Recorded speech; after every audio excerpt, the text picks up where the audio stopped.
koo xamante ni dafa day julli moo xam tisbaar wala takkusaan wala gée mooy julli ñeenti wala boog timis nga xam ne boo ñëwee ba ci sa deuxième rakka nga taxaw nga sa deuxième rakka ñëw julli ba ñëw sujjóot ñaari sujjóot di ñëw toog da nga war a taaya après boo paree taaya da ngay jóg waaw continuer sa julli bu dee timis nga andi benn bu des bu dee takkusaan wala boog tisbaar wala gée nga andi ñaar yu des léegi nag kii dafa fàtte bi maanaam ñëw na ci ñaareelu rakkaam ba mu toogee ba sujjóot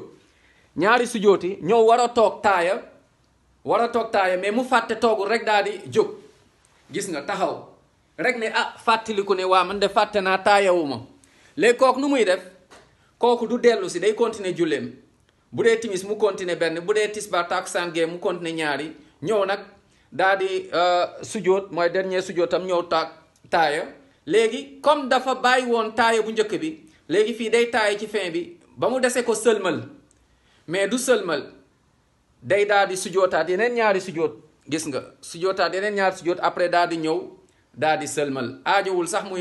muy defaat beneen taaya day sujjóot ñaari sujjóot rek daal di ñëw sëlmal loolu la ñuy wax sujjóot qabla salaam ndax dafa fàtte woon taaya bu njëkk bi nii la koy réparer incha allah